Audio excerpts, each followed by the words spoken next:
Welcome to the Nerd Party. Maximum warp. Punch it. Punch it. Punch it, Bishop! Punch it. Punch that shit! Let's punch it.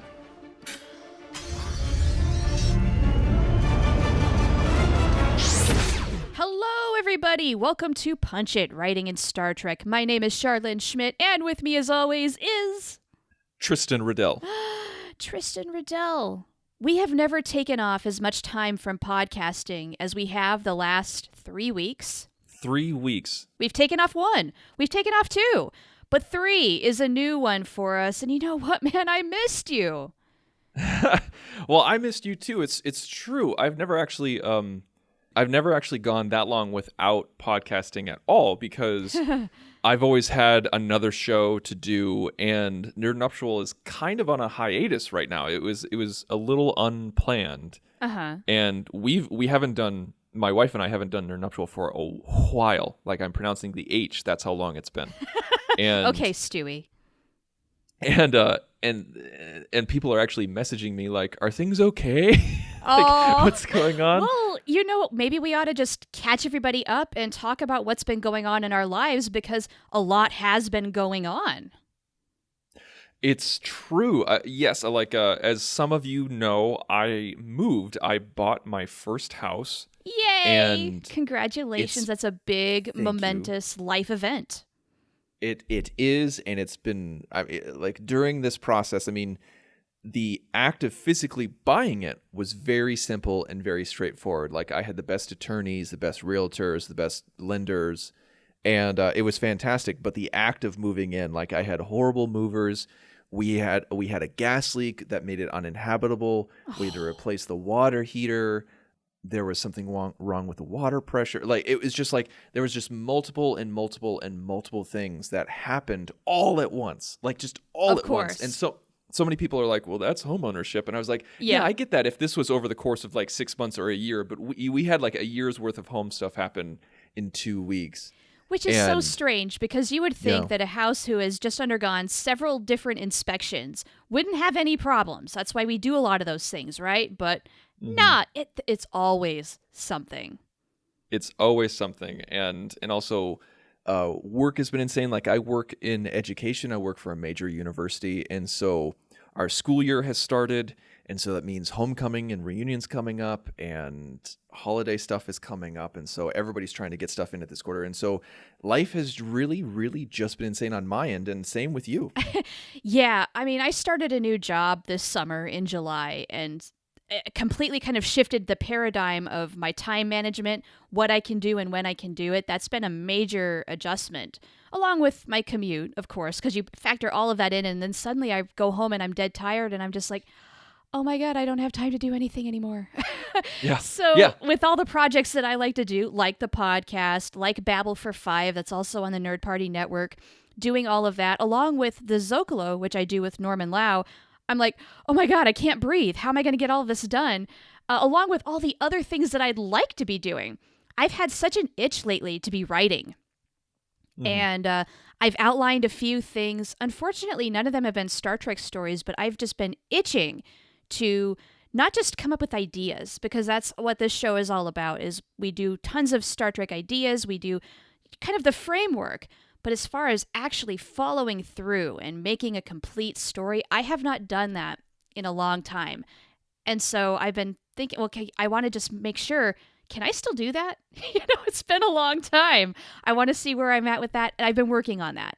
So I'm working on a couple of things ever so slowly with what time I do have. And so, I've just been trying to indulge that part of my brain that really wants to just play in the midst of everything else. It's pretty crazy how easily our free time is taken away, because by the time, by the time I get home from work, you have to take care of the baby, you have to cook dinner, you have to take care of the house now. Yes. And then you have a baby who doesn't want to sleep. And then when she finally gets to sleep, you're like, oh, great. I have 45 minutes before I get sleepy. Right. Yes. And then you have to have the actual discipline to kind of take your mind down and say, it's time for bed. We need to relax. We need to go to sleep. Which I don't know for you how well that works, but I'm kind of 50-50 with that. It depends on the day. Like sometimes I'll submit and surrender at like 9:45, 10, and then there's other times where I'm like, screw it, I want to do something fun, and then I'm up till like 11:30, something like that. But one component of being so busy, because I know so many of our listeners are, if not all of them are, everybody's busy in their own way in some shape or form. They've all got lives too. But one segment of being busy is that I really, really don't get to watch Star Trek anymore. I haven't really been able to sit down and watch Star Trek for years, like literally years. Besides Discovery, like where Discovery has come out and everything like that. Oh my gosh! But like my wife and I did like a marathon one time where we watched the movies. Because she never really saw the original series movies, and so I started showing them to her. I mean, I don't know, like a year ago or something like that. But like, I hear about all my friends online and all my Star Trek friends and everything like that. Like, oh yeah, I'm watching these 3 episodes tonight, and I just get so insanely jealous because like I'm not married to the biggest Star Trek fan. No, and so if like she only has 45 minutes too. And she doesn't want to spend that time watching a Star Trek episode, so I don't blame her. Yeah. And so I've started listening to Star Trek episodes during my commute. Hey, that's a smart idea. I ought to do that while I'm at work because I can listen to podcasts during certain parts of my day, which is how I try and stay on top of them. I ought to listen to Star Trek because now that you've brought that up, I'm thinking, aside from watching the motion picture, I went to the theater and I did the 40th anniversary thing through Fathom Events. Nice. But besides that, oh my gosh, like to just actually sit down and watch a full episode of Star Trek uninterrupted besides disco, I don't know when or what that was. Right? Oh and my it's gosh. sad because it used to be such a huge part of our lives. Yeah, I mean, a lot of it's just in memory. I mean, we've watched it countless times, but that's not the point. Just wow. Right, exactly. Yeah, that's really that's what adulthood has done to us. I mean, and I don't even have a child. I don't have that excuse. Well, I mean, there's plenty of excuses beyond just having a child, and that's just mine. But mine is my LA commute, but yeah. For those of you who are interested, because so many of us have watched them so many times, we have them devoted to memory, so we don't necessarily need to see the episode to know what's going on, because there's a lot of visual aspects of Star Trek. Like the space battles aren't as fun, but you can imagine them because we've seen them so many times. But what I do, my process is I have an iPhone, and so all these Star Trek episodes on Netflix are downloadable. And so I download 3 episodes while I'm on Wi-Fi, so it doesn't hurt against my data plan. Yeah, that would add up fast. And there's this way that you can just listen without actually watching, because you don't want to be dangerous, of course, while it's in the phone. And so what you'll do is you'll once it's downloaded, you open up the app and then hit play the episode, and then lock it without closing Netflix or stopping it. It's got to be playing, so you lock it while it's playing. That'll stop it. And then when you hit lock again to turn on your phone, without going into the main menu, you'll have a notification box pop up. And then you just hit play in the center, and then you can lock it and make the screen go dark, and then you can hear it and let it run through your headphones, or not headphones because you'll be driving, but you let it run through your speaker system or whatever. Or if you don't have one, you can just let it play through the speaker on the phone. And then that way, that's how I do it. And I'm sure there's several different ways that you can do it. That's cool, though. That's a good tip, just in case people don't know that. Also, if you're like me and you've got an old school car that doesn't have Bluetooth, you can, I always put my phone in the cup holder, and that helps as an amplifier. It's like a little extra speaker, and that works for me. My radio's been dead for a couple of months, and I've just been too lazy to swap it back out. And so I've been listening just to the iPhone speaker for a long time. You just kind of get used to it after a while. I hate to say it's just like, whatever. Whatever. Yes. I don't want to spend $300 on a new system, but it's whatever. Yeah, for real. Well, when I get tired of listening to Becoming Superman on audiobook, which is the autobiography of Joe Michael Straczynski, my favorite author of all time, I'm going to start doing that, listening to some Star Trek that way, because there's just not a whole lot of option as far as like being home and actually watching an episode. And like you, my husband, Patrick, he's watched some Star Trek. He watches Discovery with me, but he's not going to sit down with me and say, we ought to do an episode of The Next Generation tonight. No, Same we're not exact doing story. it. Same exact story. We're not What I've been doing doing it. is I've been listening to Enterprise. I started from the beginning. Nice. And you can take this as a criticism or not, but in Star Trek there is so much oral exposition that listening to it is not that bad, because you got the captain's log, you got like when things happen after the fact, you have people saying like, oh, thank goodness that we survived the crash in the shuttle pod because X, Y, and Z happened. Even though I'm saying this to you, even though you were there, I just want to say thank goodness. Thank goodness for exposition. Yes. Yeah. Yeah, but no, it's true. It's very good as an audio drama. It works that way. Dialogue is a huge component of Star Trek, and that's what makes it listenable just on its own. Yeah. So, while we're catching up, now that we've caught each other up a little bit, because this is the first time you and I have talked beyond text messages since the last time we recorded, we've also got to catch up on some reviews. That's right. We've gotten a few, and we really do thank you guys for taking the time to do that, because it really helps us out. It gets us higher in the rankings. It gets us noticed. And when you write a review, it's kind of like a little love letter to us. And it also lets other people know that this is a show worth listening to. And so if you have the time to do it, please go to whatever service you listen on and give us a review. If you give us a 5-star review, we'll mention you on the show.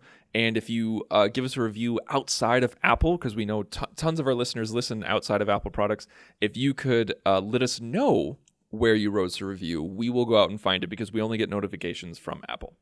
Right. Yes. So Stitcher, does Spreaker do reviews? I don't even really use that service, but we're available there. Yeah, Stitcher, Spreaker, There's so many. all those. Oh my gosh. There's so many. Google Castbox, Play. there's Google, all the there's tons of platforms. places. Oh my gosh. Well, let's take care of the ones that we have gotten in that we know about. And this first one comes from Australia. So it's kind of cool to know that we are being listened to all around the world. That's fun. This comes from Sophie D. And Sophie says, Tristan and Shar are really the best at anything Star Trek. Oh, flattery. I love it. That's what I needed this morning. They understand what fans of the show want and really deliver quality content. The only downside is that the Star Trek episodes they write don't actually make it to the TV screen. If I wanted anyone in the Star Trek writers' room, it would be these two. Keep it up. It's the thing that I look forward to every Friday, and I can never wait for a new episode. Well, that is so sweet. Thank you. And Star Trek writers, if you're listening, we can pitch. There's so many. You and I have talked about this a lot, but I feel like you and I would have so much fun. I mean, so many who wouldn't, but you and I especially would have so much fun writing holo novels, because what we would do, we wouldn't even write an adventure that you and I would be a part of. We would just sit back and talk to the computer and say like, okay, let's make the episode look like this, and then we just watch it in 2D. That is exactly what we would do. If you need to put us in a nutshell, that's the description you use. That's what we do. That's hilarious. There's so many times I've had so many fantasies of having access to a holodeck or a computer like the Enterprises or Voyagers, and say, computer, okay, gathering all the documents and personalities via email, text messages, and producers' documents and scripts. Please postulate what season 5 would have looked like if Enterprise wasn't canceled. Right. Yes. Because they would do that. Yeah. That's so much fun. All right, we've got one more review. And this one comes from Great Britain by KBest845. And this person says, fantastic podcast, fantastic hosts. Finding this podcast has really refreshed and reignited my love of the Trek. Thank you for doing this. Well, thank you. That's a huge compliment. It is. It really is. And we really appreciate you guys taking the time and giving such flattering words. It really helps us realize that people are listening and liking what we're doing. Yeah, and we're so sorry for our absence. Thanks for hanging with us. We hope it'll be a little worth the wait. Today, we're just going to kind of geek out a little bit. We've had so much stuff come out since the last time we recorded that you and I, we just have to talk about this like everybody else. Yeah, and that is the trailers that have dropped as well as short treks. Yeah. So, where would you like to start? Do you want to start with the trailers since those kind of came out, first-ish? Yeah, let's talk about the Picard trailer. Okay. I knew you'd want to do that one first. Well, and I'm recalling the last time we talked about the last Picard trailer, you said we had just gotten word that Marina Sirtis and Jonathan Frakes were a part of the show, and you said, gosh, I hope they're parents and they have a brooding teenager. Well, it turns out they have a kid. Yes, it was interesting because I didn't know, nobody knew that we were going to get Riker and Troy so early in the process. I didn't know we were going to get them in the trailers because they just filmed them a couple weeks ago. Yeah, it's fast. And so we must be in the trailer, we must be getting season-long arcs here all throughout, because if they just filmed it and it's episode 7, because most of the time when you get trailers like that, it's just episodes from it's just clips from the first or second episode. Right. But really early stuff. The setup is really all the info you usually get. Yeah. But I think with this one, we're getting a mishmash of everything that they've filmed so far.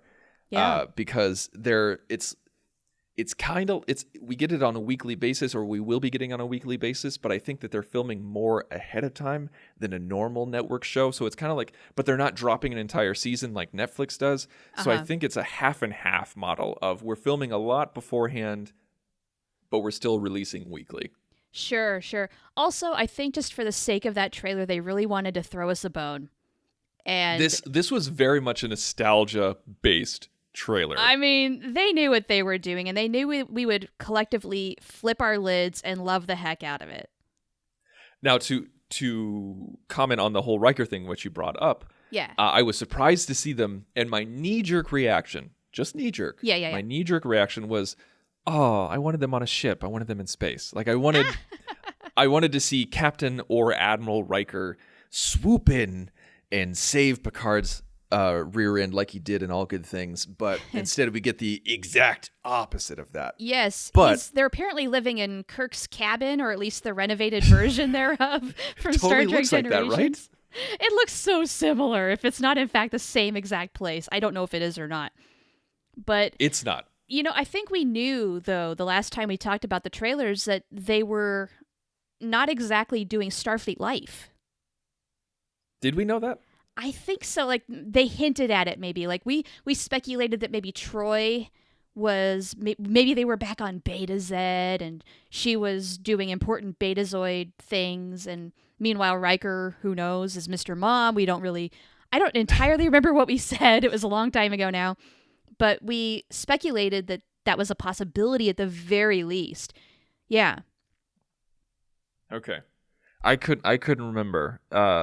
But it was once that initial shock of not getting what I wanted went down. I was just it was just so nice to see them. It was just it made me so happy that they're still together. They have a family. Yes. They didn't pull that bull crap like they did in the X-Files where they're not together anymore. Or like they do, like show creators do so many times when they're just we're going to subvert expectations. No, you're trying to piss us off. Screw you. Yep, and they did. Yeah. So, yes, that made me happy. And, seeing 7 of 9 with the double guns, going through the hallway. Somebody's already made a GIF of that, and it's all over the place, and that's fantastic. I think the caption was, she's the resistance is futile when she's out, kicking some ass, something like that. Something like that. Yeah. So, very cool. Very cool. I can totally dig that. Big question. A lot of people have various theories on this already, but there is a little clip where 7 of 9 is hugging somebody, presumably because maybe they are dead or dying or something. Mm-hmm. Who do you think that is? It's probably Hugh, right? No, apparently the actor who plays Hugh said, it's so funny how people think that's me. So he's either playing with us or it's not. Interesting. Uh-huh. I mean, it could be, if that's the case, if it's not Hugh, unless 7 of 9 has a strong connection with one of the characters that we were introduced to in the trailer, which I have no basis for this knowledge, so I have no idea. but maybe it's an unknown character that we haven't met yet, or maybe it's a liberated Borg that she once knew in like Unimatrix Zero. I don't know. My mind went to, oh, what if it's Icheb? But then I remembered we dropped him off in the Delta Quadrant. I've forgotten about that. Yeah. Because I was just about to warm your heart and say, guess what? Icheb's dead. Icheb's dead. But No, I don't want to see. no. I don't want to see his death. It's fine if it happens off screen, where it's just like, oh man, it's like, what did we joke about? How, like, oh, it's too bad Icheb was ripped apart by wolves 3 years ago, or something like that. Well, maybe she's just discovering that Icheb's been dead. But I don't think it's Icheb, even though it's No. It seems like it's a male with dark hair. Yeah, I'm wondering if it's. Yeah, like I'm wondering if it's one of the characters. Like maybe it's one of the characters that is a part of Picard's crew that maybe she recommended. Like, oh, you need to send this you need to take this person with you, and then they get killed. Or it's a character that we haven't been introduced to yet. Yeah, I think it's the latter. I think it's somebody who's going to be important to the story, but we don't know who they are yet. Yeah. Yeah. What else in the Picard trailer stood out to you? Data's makeup still looks horrible. But they're trying so hard. They're trying so hard, but it's not working. Well, 30 years is a long time to age. It's fine if they just went with, okay, because in the show, like there's a quote from Geordi where he's talking about his mom, Data's mom, where he says, yeah, she ages just like Data ages. So it's confirmation in the show that Data ages. So if they just went with it, but here's the thing is that like we're not seeing a recreation of Data in let me rephrase that. Data so far when we've seen Data, it's either been what we think is a holographic representation or some sort of dreamlike state. Yeah, a flashback of some kind in the past. And so they're trying to make him look like he did in the past. Yes. And I feel like if they tried to show him today, they would just let him age and say like, well, it is canon that he does age. But at the same time, I'm like, it's not going to, honestly, I'm not going to stick on this. Like, it's not going to ruin anything for me. And it's not like it's going to detract anything for me when I'm watching the show, because there's only so much that you can do. But if you're going to show a character and you're going to have a flashback and try to make them look appropriate, then go all in or don't do it at all. But then again, these are the same people, not the same people, but like this is the same franchise that put Jonathan Frakes and Marina Sirtis in Enterprise and tried to make it right. And that went so well. Oh, these are the same people who were in season 7 of TNG. Quite. They'd even changed since then. Yeah. Not to their fault at all, but yeah, I get your point. I do. And I kind of wonder why couldn't they just kind of Forrest Gump the whole thing? Where they take old footage of Data and composite it.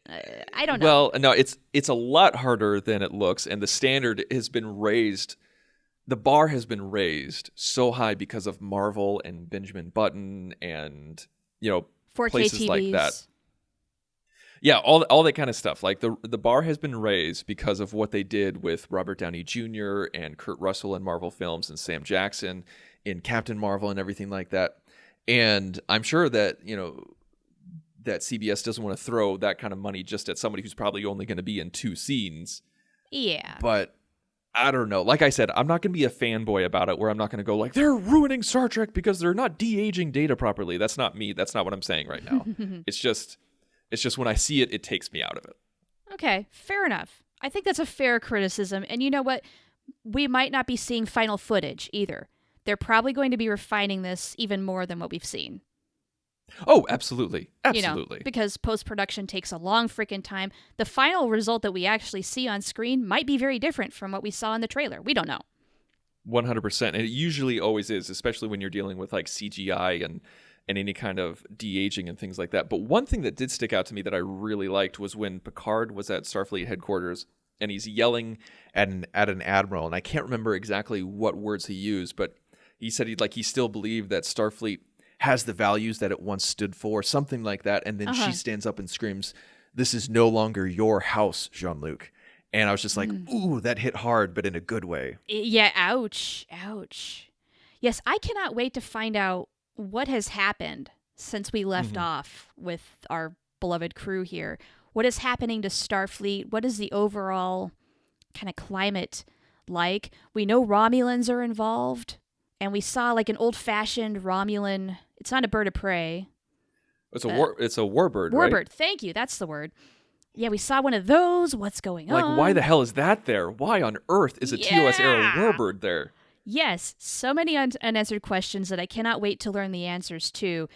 I think this is going to be a nice, intricate, rich story that continues the universe that we know and love.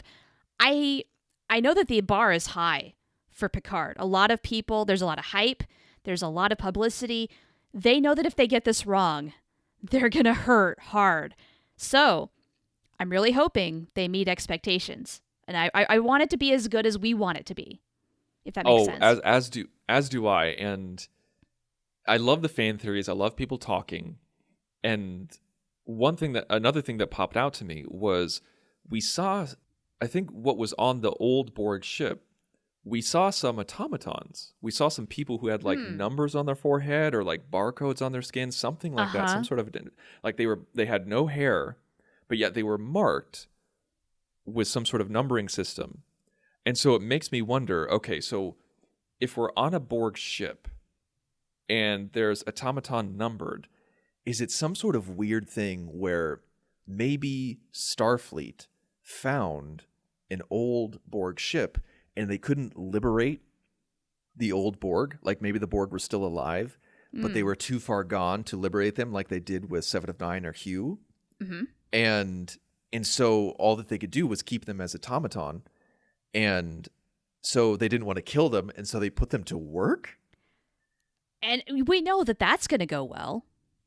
Yeah, right? I mean, that's the thing, is that like you have people who used to be sentient and who now possibly could be lurking underneath, and now we're using them as a slave labor force. That's not the ideals that Starfleet should be standing for. And maybe that's why Picard's getting involved. Maybe that's why Seven and Hugh are getting involved. Or maybe Maddox actually achieved something, and those are androids, and they used the Borg cube for some reason so that the androids could mine stuff from the Borg. I don't know. Right. Yeah, Maddox has come up in a lot of theories I've seen on Twitter. It would not surprise me if something in his research has come to produce chaos in the universe in this time. Yeah, I'm personally trying to keep my theories at bay. Like with Discovery, I just want them to take me for a good ride. Tell me a good story. Oh, yeah. No, like, I love theorizing, and I'll have crazy ones, but I'm never going to go beyond, like, the little Riker thing. I'm never going to go, oh, come on, you didn't do what I wanted. Let's go, screw you. Right. Yeah, never take it to that point where if they don't do exactly what you want, it's wrong. No. Mm-hmm. Sorry, fan base. No. Speaking of Discovery, we got Discovery Season 3 trailer. Let's talk about that. Yes. So another time jump. Yeah, we're going to get all timey-wimey in this hizzy, aren't we?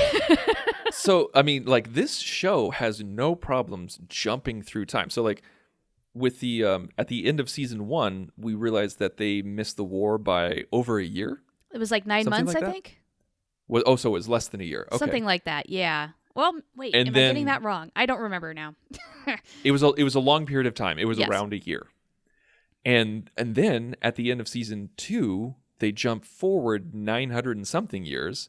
And then on top of that, we're going to know from the trailer that Michael hasn't seen the crew for a year. Yeah, what? Also, that's crazy. That new hairdo, I got to say, looks amazing. Man, I don't know what kind of protein supplements that she's taking, but that is a lot of hair growth in 1 year. Hey, you know what? I'm sure they have like hair generators, follicle generators. You can do any kind of hairstyle you want. That explains like that one time Captain Janeway had short hair in season 2 and then went straight back to the bun of steel the next week. Well, there's even a TNG episode where, oh God, it's the creepy ghost sex one.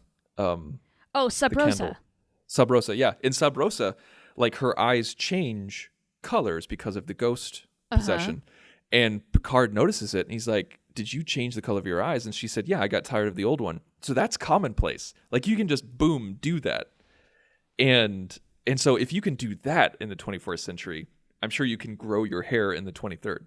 Yeah, I'm sure you can change the color at will. Hairstyling, I'm sure, is amazing in the 24th century. At least I hope.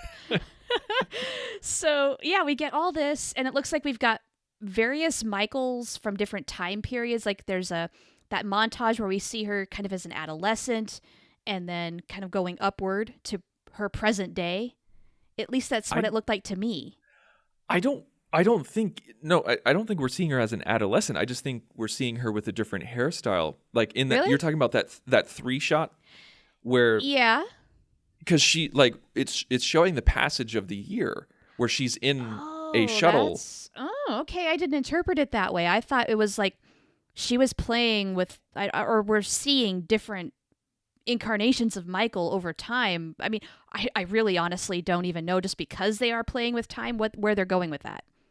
No, I think I remember looking closely because I had the same gut instinct as you. I was just like, is that her really young? But it's the same kind of hairstyle she had when she was young. And I think that's why we're thinking that it's her as an adolescent. But she's in the shuttle. She's in the shuttle in the same exact way, like with her communicator out, sitting in the same exact chair with the same exact background, just with different lighting and different hairstyles. So it's showing the passage of time over the course of a year. Okay. Well, I'm going to have to go back and watch it again now, just to kind of clarify that now in my head. It's been a little while. I mean, I haven't really watched the trailers since the weekend they came out. The big thing that stood out to me with the Disco trailer, though, is Trill. Yes, we get to go to Trill itself. Yeah, we haven't done that since the DS9 days. One of my very favorite episodes of DS9, Equilibrium, in Season 3, where we find out about that hidden host that Dax had. Now, my hope is that if we're going to Trill, let's not make the universe so incestuously small that we're going to go see the Dax symbiont. Can we see somebody else, please? They're going to do it. There's going to be some There's so many other symbionts out there. I mean, I love Dax, don't get me wrong, but there's more to Trill than Dax. They're going to. Shut it. For a show that gets a lot of criticism by people saying that they're crapping all over canon, you have to admit, there is a lot of fan service in Discovery. Yes, there is, which is why they're going to do that, dang it. And you know what? I might really enjoy it, but there's a part of me that really kind of hopes that we don't. I know. But nevertheless, I'm intrigued about why we're going to be on Trill, what's going on, what is the state of things in the 31st century, or the 30th century? Which century are we in? I'm not quite sure. I mean, like, if it was 1,000 years to less than 1,000 years, and it's the 23rd century, that would be 22 something. So 21. So the 32nd century, maybe. Okay. So yeah, big jump. A lot of things are different. It sounds like the Federation it's not destroyed, but maybe a little broken. Yeah, I'm not quite sure, because they show that flag and it has way less stars on it.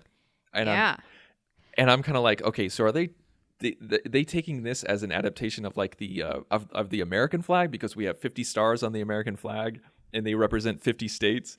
And were they trying to say that the original UFP flag had so many stars because that represented like planets that were a part of I think that's a part of what it Federation? was. Yeah, it's the number like of Federation worlds. At least that's how I interpret it. If I'm wrong, hey, come at me and let me know what you think. I don't think anybody knows. Nobody knows. Okay, so we all know that Michael Burnham is treated like a borderline, messianic figure, where like everything, every plot revolves around her and her backstory and how she's the one who can do it. Whether you like that or not, that's completely up to you. I'm not saying it necessarily as a criticism, but I feel like it's kind of there. And so with that, like we see this moment where she's with whom I'm assuming is the UFP president at the time, and he's a very sad man, and they're holding hands, and he basically says like, I've been waiting for you, like, what are you gonna do? And so I feel like something happened to the Federation where they faltered or they splintered, and it's all up to Michael Burnham to save the day and reunite UFP, and that's going to be the mission statement for season 3 and season 4. Yeah. I so love that contradiction where a lot of times in dialogue, somebody like Saru will come to Michael and say, you know what? It's not about you, okay? But then, guess what? It is about her. It's up to her to save the day every single freaking time. So, pick one. Yeah, it's also like no. Michael's not the Red Angel. That's stupid. Michael's not the Red Angel. Okay, well, we just proved that Michael's not the Red Angel. And guess what? Just kidding, JK. Yeah, lols. She is the Red Angel. Are they trolling us? I think they're trolling us. Maybe. Yeah, so I have seen a lot of criticism of, oh no, they can't be destroying the Federation like this. I don't want to see the chaos. I don't want to see the Federation ruined. Well, okay, guys, Star Trek has always paralleled what's happening in real life to what we see on the screen. It makes sense if the Federation is in some sort of chaos, if it's a little fractured. It hasn't fallen, okay?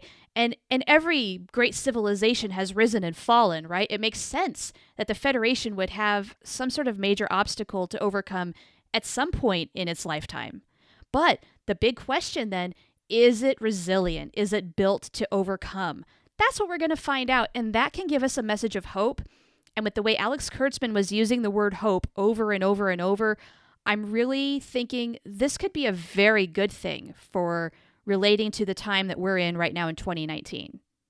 Yeah, it's I had that knee jerk too, where I was just like, oh no, come on, like leave the Federation alone, let it be a staple, like let it be prosperous, but yet something else is in turmoil. But you gotta have drama, you gotta have chaos in order to reunite, in order to have that catharsis, and in order to overcome an obstacle, you first must have the obstacle. Exactly. And so I'm with those people for a little bit, where I'm just kind of like, no, do I want them to be destroyed? Of course not. Do I want them to be a shadow of what they once were? No, of course not. But I'm going to see where they go with it. Exactly. I'm fully willing to give it a chance myself. And you know what? I hope it does give us some hope, because right now we need all the freaking hope we can get. And that's what Star Trek does for us, a lot of us. We did see a lot of different species together. Like they were I don't know who they were attacking, but we saw like an Andorian with Morn species and a human and some other people. I want the Xindi so bad. Please give me a Xindi cameo. It's time. It is time to throw in some Xindi.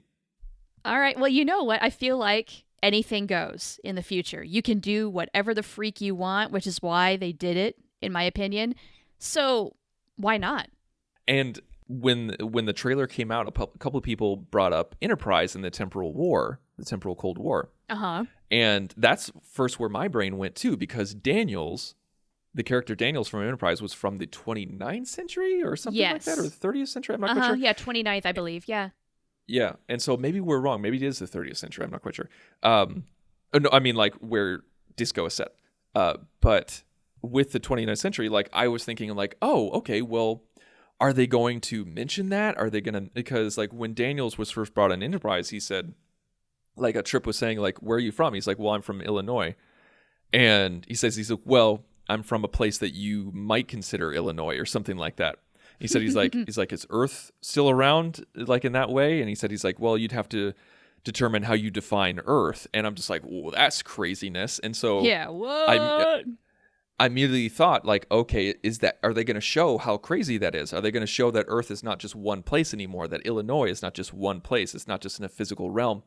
But then TrekCore kind of chimed in. He was either TrekCore or Trek Movie, where they said, listen, at the end of the Temporal Cold War, they reset the timeline. So we have no idea what the future is going to look like from Enterprise's perspective. Yeah. So it may not have Daniels. It may not have that Illinois thing or the Earth thing that he was talking about. It's completely fair game. Yeah. And knowing how much they are kind of putting the canon into Discovery, I do wonder if somehow this is interconnected with all of that. Yeah, it would be interesting, because I'd love to get an Enterprise J reference. Just a reference. Just a reference. Just a reference. Just a little bit of name dropping and that's it. Just a little. I don't even need to see it. I don't even need it to be a plot point. Just say J. That's it. Just say J. If you just say J, then that makes me think of Lieutenant J. Well, that too. I mean, we could. Go. She's We the could sole go there survivor. too. That would be fine. Yeah. Yeah. Someone who I hope will someday eventually be in Picard, just because. Give her a cameo, a non-speaking role. Non-speaking role. Because that's tradition. We have to have her, though. Just put her on camera for 2 seconds. That's all I ask. All right. And then I think we joked about it before where like she opens up her mouth and then there's a red then alert cut. or something. And cut. I'd love that so much. It would make me squee. Okay. So before we go, I know that you have not watched the short treks yet. No, because I am not going to pay CBS $10 a month just for a short trek. Whatever. So I kind of feel like we really shouldn't even talk too much about the short treks. I don't want to spoil anything for you or any of our listeners who haven't watched it yet either. But there are 2 out now. One is Q&A, Yes. which deals with number 1 and Spock, and it's Spock coming aboard the Enterprise for the very first time. And then the Trouble with Edward, which has H. John Benjamin, who plays the voice of Bob on Bob's Burgers, a show you and I both love. So, I mean, can you talk about them without spoiling anything? Can you talk about your enjoyment? You know, like what you liked, what you didn't like? I'll speak really generally. I'll say that I preferred Q&A more of the 2. I enjoyed the interaction. Both are a little kind of like nonsensical, goofy, don't have any massive impact on overall stories or anything like that. I don't feel like they're foreshadowing a whole bunch of things necessarily. These are just little snippets. They're exactly what they need to be. 15-minute short stories. The Trouble with Edward felt a little incomplete. I have questions about it, but at the same time, it was just goofy fun. Goofy, Okay. nonsensical fun. Just enjoy it for what it is. I think it's had more fan outrage than Q&A. Oh, fandom, we just can't have anything nice. Yeah. But Q&A, I really enjoy just because I love number 1 so much. Spock is great too, and it's just entirely those 2. That's really about it. Now, does Q&A take place after the events of Discovery? No, it's got to be before because Spock is coming aboard the Enterprise for the first time. Like he just Oh, got I didn't know assigned, that. he's That's coming cool. over. Yes. So it's about Very that, cool. and it's about kind of like number 1's first interactions with him. Very interesting, very interesting. Yeah, they get trapped in a turbo lift, and that's all I'll say. Shenanigans ensue. Okay. All right, well, I will watch them someday. I will see them and enjoy them. You better. You'll have to let us know. Yes, please let us know. And also, like, actually, no, you were talking to me about please letting you know. Yes. I'm talking to the listeners, so letting us know what you guys thought of the short treks or what you thought of Disco or the Picard trailers. Like, what did you like? What did you not like? What are you excited for? What are you apprehensive about? You know, let us know. And what you can do is you can go to thenerdparty.com/contact, select punch it, and then fill out the email form, and it'll send us an email right to our doorstep.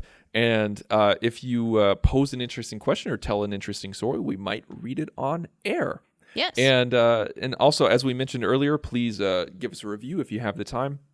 And also, go to thenerdparty.com for all of your nerdy needs. We have so many shows on our network that's good for everybody. We have other Star Trek shows. We have Star Wars shows, a Doctor Who show, Babylon 5 video show. We got movie shows, TV, everything.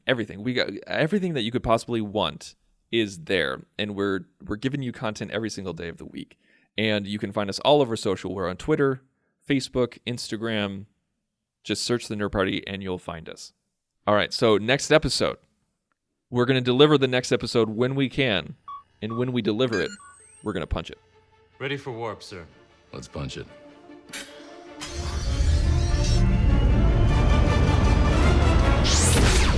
Join the revolution. Join the Nerd Party.